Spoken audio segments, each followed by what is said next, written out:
name is Dr. Ellie Staple, and I'm a psychiatrist. My work concerns a particular type of delusion of grandeur. It's a growing field.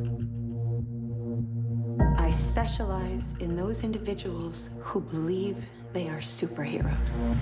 Welcome to E-Media Weekly. This is the show where we review movies, albums, and much more. I'm Jake, alongside with my good buddy Nick. How are we doing? And today, we are going to be reviewing M. Night Shyamalan's latest film, Glass. Now, we've got a lot to talk about today, but before we get into our thoughts about the movie, let's do a quick recap. Just a fair warning to everybody, there will be spoilers in this video. So if you haven't seen Glass, Unbreakable, or Split, Click off the video or go to the extended timeline, which probably will be talking more about the spoilers towards the end of the review. But why are you watching this movie? Why are you watching a review that clearly has spoilers if you haven't seen the movie yet? Click off. The movie opens up on the main character from Split, Kevin, played by James McAvoy. In this movie, he's kidnapped 4 cheerleaders and is holding them hostage in an abandoned factory.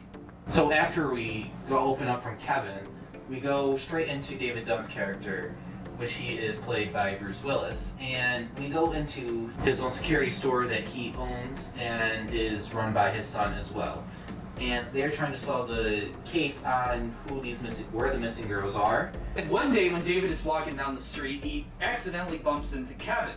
Once he bumps into Kevin, he is able to see where the girls are being held hostage because that's his powers from Unbreakable. So we go into David Dunn. He is going in to rescue the girls.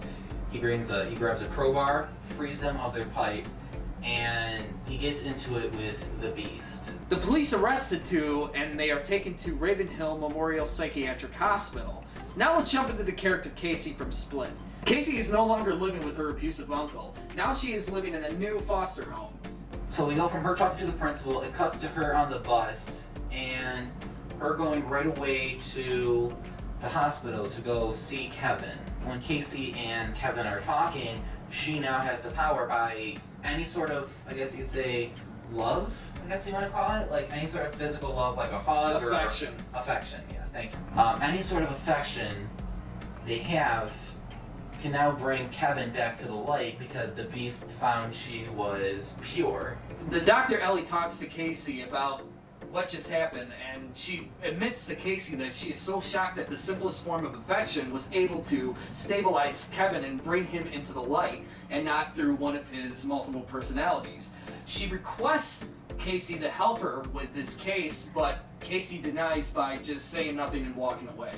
Now this next scene is very important in the movie, and we are going to discuss this at length later in the episode, but Yes. Let's continue on with the sit down. The sit down itself was Ellie sitting with Elijah Price, which David Dunn finally finds out he's been in where he's been in since Unbreakable. Kevin and obviously David Dunn are all sitting across from each other in a room with the doctor, and she is convinced that they don't have superpowers, that it's all in their head, and they were all suffering from a psychological disorder. Now, Samuel L. Jackson's character, Elijah Price, seems like kind of a brain-dead individual. He doesn't really do a whole lot of talking or moving around or anything like Because that. they sedated him throughout the 19 years he's been in there. But we then later find out that he is faking this whole thing, and he later sneaks out at night to go confront Kevin or try to convince him to show him the Beast. Elijah is convinced that the Beast is the key to exposing everybody's superpowers to the world. And at that time, there was a tower being built called Osaka Tower in the middle of Philadelphia, and he thinks to himself, hey, that's the perfect spot to where I can expose everything. And then after that, he says, so we have our 2 villains lined up, we need our hero. So from there, Mr. Glass, he goes over to a microphone that pretty much connects throughout the whole hospital. I don't know if it's all the whole hospital or just the rooms. The gist of the whole conversation between Mr. Glass and David Dunn. So the whole conversation between the two just basically shows them like, hey, we're all going to this new tower because it's opening up tomorrow. They're having a big grand tour of it, and we have our villain, we need our hero, and you're the overseer. We have James McAvoy's character, Kevin. I think he's in his Patricia personality. And we have Mr. Glass still faking being sedated. They end up getting into the elevator, and he says go through the go to the basement instead of the side door. And then they go through, and then Mr. Glass gets onto a computer, and we don't know what he's doing on the computer. But anyway, they both escape. We go to the Beast, and the Beast at that point kidnaps 2 girls. Again, going back to his roots. They're workers. They're workers, yeah. And then David Dunn comes out. Now this fight that's happening between David and Kevin is massive. They're just ruthlessly smashing each other into this van that Kevin put the 2 women in. Then the cops show up, and that's when things kind of take a turn. So the cops show up with riot shields, and Casey's trying to tell them, don't do it, you're going to get yourselves hurt. David Dunn doesn't try to hurt them, just locks them in a shipment container. And Kevin is over there brutalizing the rest.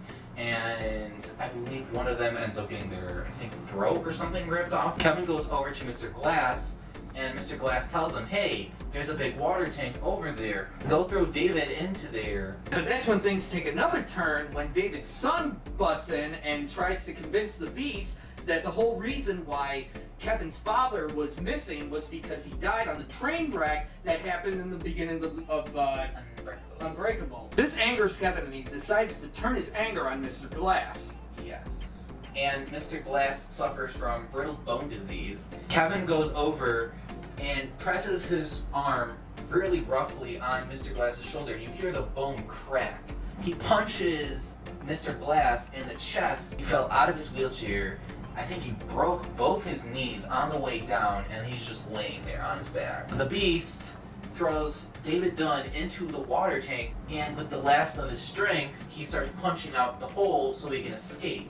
Casey then decides to step in to, again, show affection towards Kevin to try to stabilize him.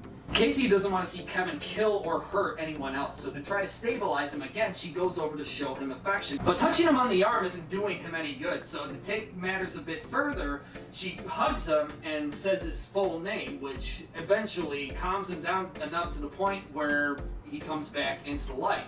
After Kevin is shot with a sniper, 2 SWAT officers go over to David Dunn, which is still very weakened after being in the water tank. They pick him up and take him over to a water puddle. They start dunking his head into it. And then Ellie comes over, he says, grab my hand. She grabs her hand and immediately has a vision. Yep. And the vision is of them and Ellie in some sort of cult. I don't know if you want to call them a cult. I don't know what you call them. It's more like a group of people. Yeah.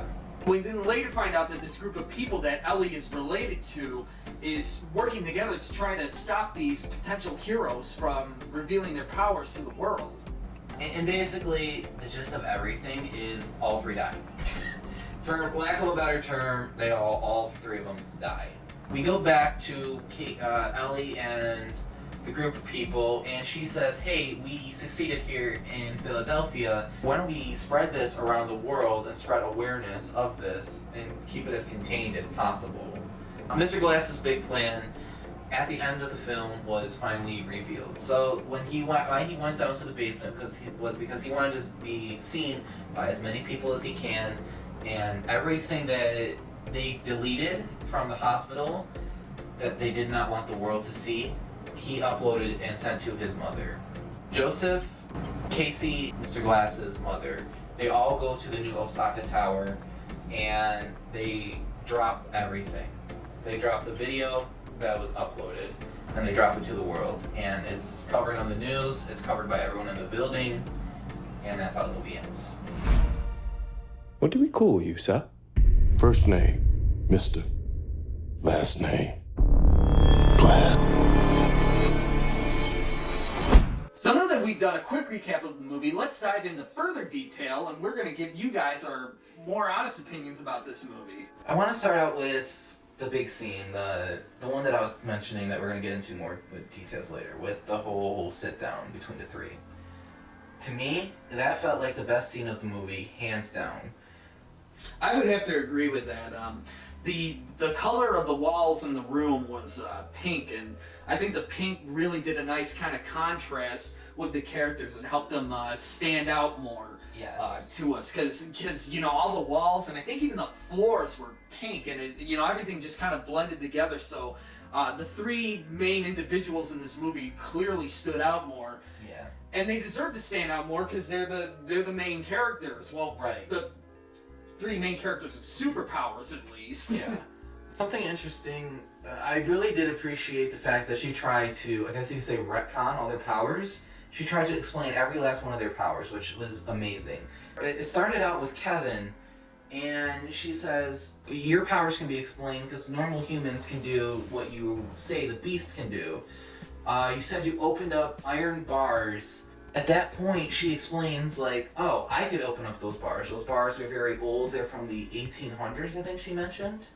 And she said I could open them up too with a crowbar. With a little bit of force, yes, but I could open them up too.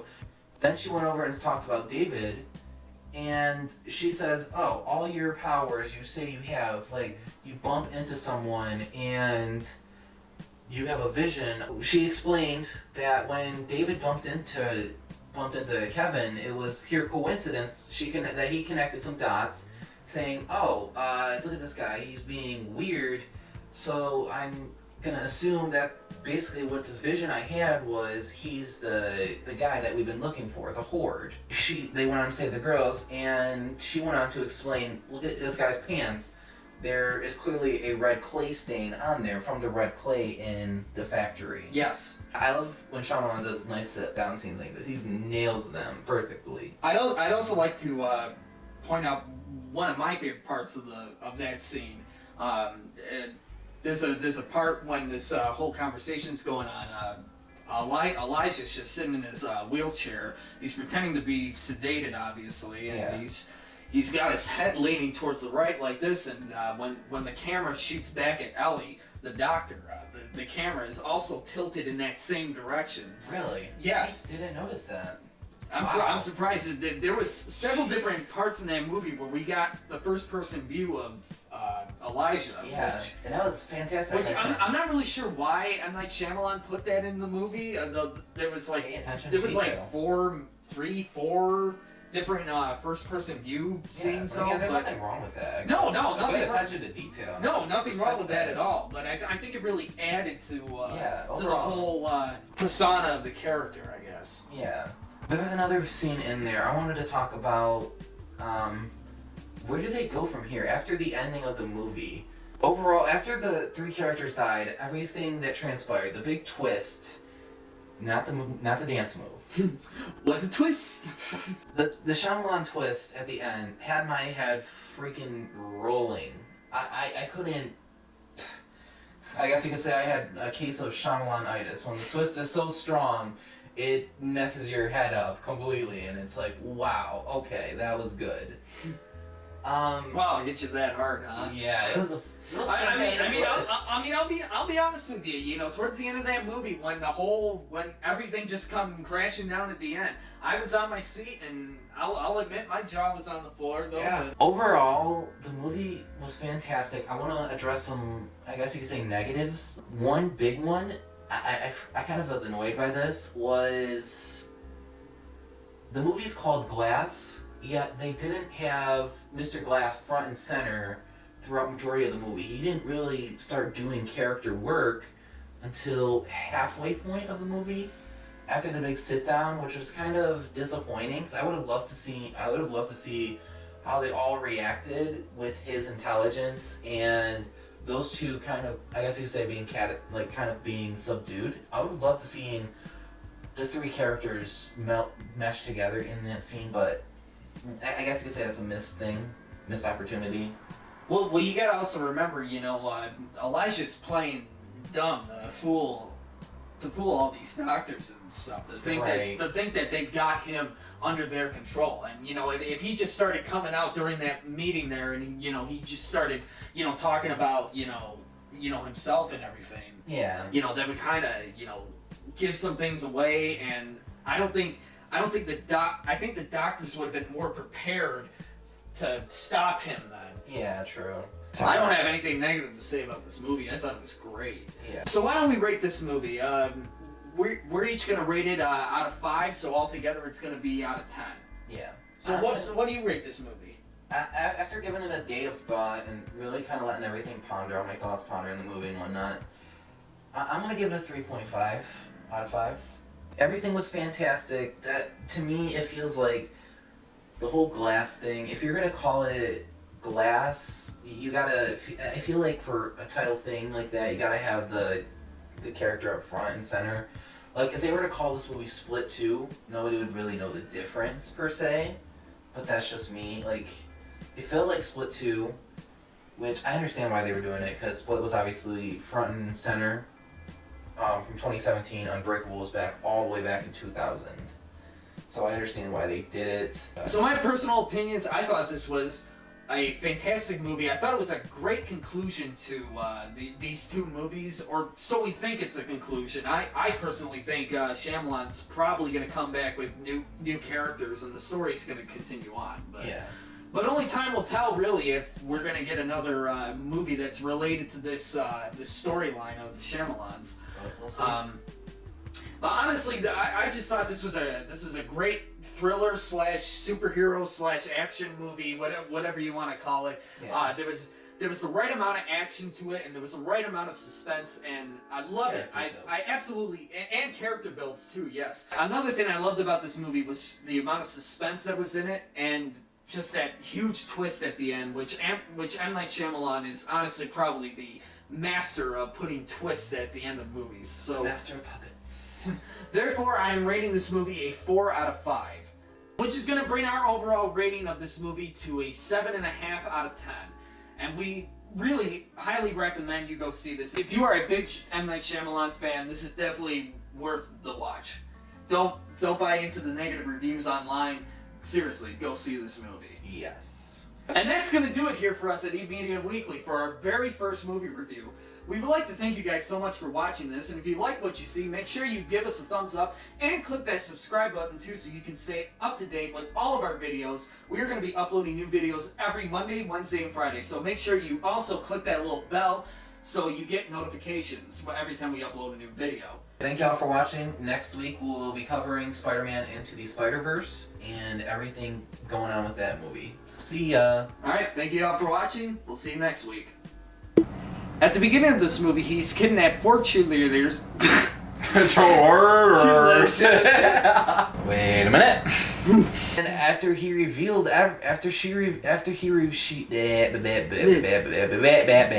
all, folks.